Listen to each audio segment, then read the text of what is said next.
Stella Sora has been out for a week, and has had a rough launch to say the least. But how is the game really? Let's talk about the gameplay and break down the monetization.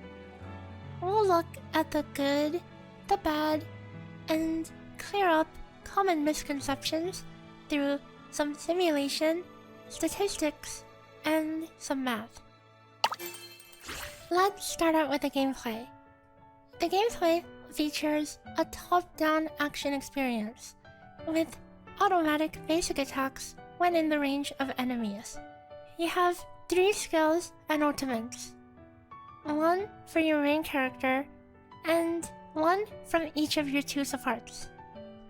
An auto battle feature exists that has basic pathing towards mobs while using all of your abilities off cooldown, which gets the job done in easier content, but will quickly get you killed in harder content, as auto makes absolutely zero effort to dodge any attacks. Overall, the combat is simple but satisfying.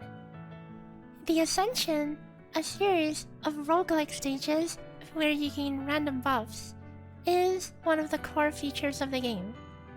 At the end of a run, you'll keep a file with the skills gained from that run to use in other content.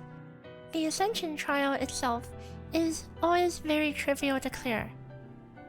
I believe it could be so much more fun if it was just a super tough challenge that you try to get as far as you can, but I guess this leads to a much more balanced playing ground, as the real challenge lies in the other content.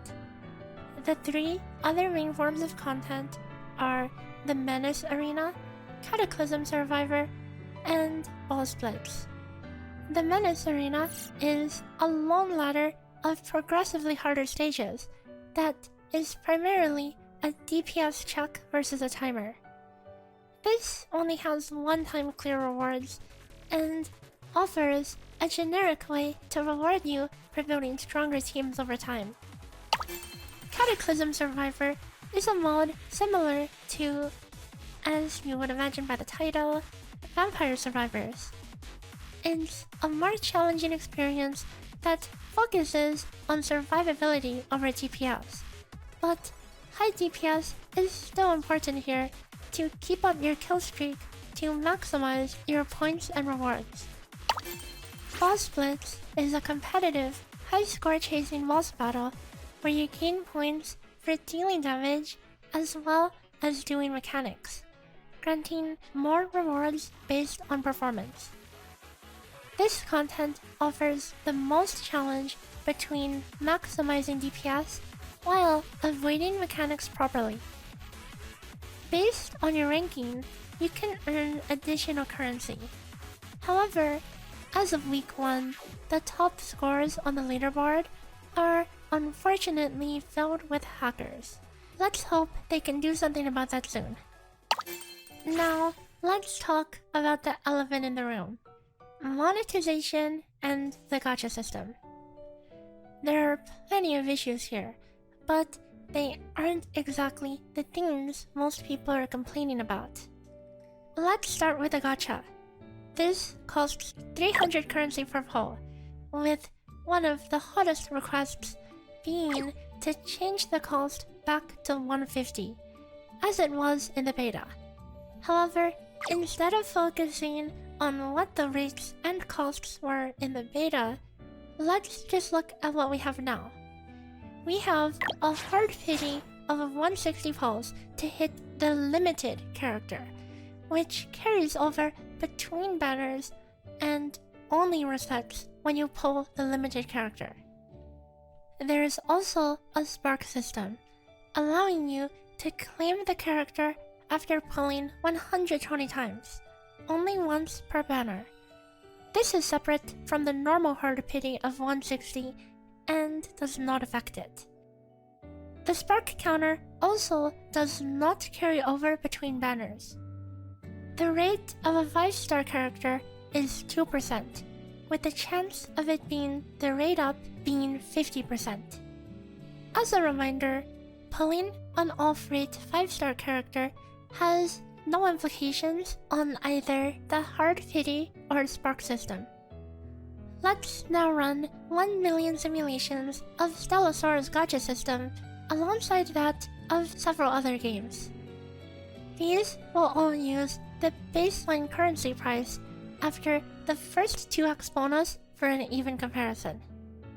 Stella Sora turns out to an average 70 rolls to get 1 copy of the limited unit, which translates into $154. Due to the spark system, getting an extra duper 2 is also non-linearly more expensive on average. This places Stella Sora in between CCM and Genshin for acquiring 1 copy, with an identical price point to Blue Archive. Note that this also isn't accounting for the 1/10 a disc pull you get as a bonus for every character pull. Now, I still think the whole prospect of paying over $100 for a gacha character in any of these games is quite outrageous, but this goes to show that in the grand scheme of things, the base pricing isn't really the problem. Then, where are players' frustration coming from? The real problem is with pull income, and apparent lack of options that are more friendly for low to mid spenders. Realistically, most players will not be considering buying the full retail price pack of currency after the first 2x bonus. And what's more is said currency pack on Stella Sora isn't even a 2x bonus. In fact, after the first time bonus, you still get a bonus of 5,130 dust, or 60%. So it was never a 2x bonus to begin with. Because the pull cost seems to be balanced closely with the generic unlimited stock pack that has the 60% bonus baseline, this makes the first purchase disproportionately lower value compared to other gachas. The lack of clarity on what the baseline bonus on this pack would be after the first purchase, coupled with the average expectation of a much smaller bonus, led to people believing that the pricing was just way off, when it's really only the 2x bonus pack that's off. If the 2x pack was proportionately higher than the permanently repeatable pack the same way it is in other gachas, it would instead offer 21,860 currency. The monthly pass, the go-to for most casual gacha gamers, is relatively low value compared to other gachas, offering just 11 pulls. This would need to instead grant 170 currency daily to reach the same pull income as a game like Genshin. Though, do note that pulls between games do not have the same value.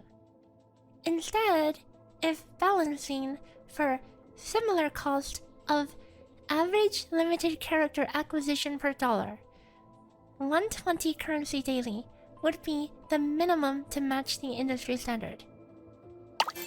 The next common purchase for low spenders is the Battle Pass. Now, Stella Sora's Battle Pass is actually much stronger in comparison, offering just over 10 pulls in total for $9, as well as offering unique 5-star discs as opposed to the typical 4-star weapons offered in other gachas. However, the Battle Pass has a huge problem. The Premium Battle Pass offers a skin that's not actually a skin, as it doesn't change the 3D model. Now, that's just messed up. They call it a skin, so people expect a skin. It should be clearly labeled as home screen skin or something, to avoid confusion otherwise. Finally, the renewable challenge, Boss Blitz, wasn't available until around 5 to 6 days into account progression, so early opinions could not take this additional income into account. Though this content runs on what seems like a 1-month reset, with 1000 gems for full starring it and not ranking. The reset period seems a bit long, but there's a good chance that there may be some more renewable content in the future. Overall, the current on-launch polls are not as much of a disaster as people make it out to be. With 1 week of progression as an FTP user, freebies, and one-time rewards, total a whole spark on the limited banner, 80 polls on the standard banner, and nearly 100 polls on the disc banner. That's really not so bad. We'll have to hold our breath on the events to come to see if raids slow down to an insufferable crawl, or if new releases can continue to provide a decent source of polls to fulfill our ever-burning gacha desires. Anyways, that wraps up this early review on Stella Sora. I hope this video was helpful to understand its gameplay and systems, as well as the community's pain points over the monetization. Ultimately, it's up to you whether a game is worth your time and potentially money. Between all the new releases recently, Stella Sora, Blue Protocol, and Chaos Zero Nightmare, I've decided to stick with Stella Sora because it's cute. It's not perfect, but I'm having fun. That's all there is to it. See you guys next time. Bye bye!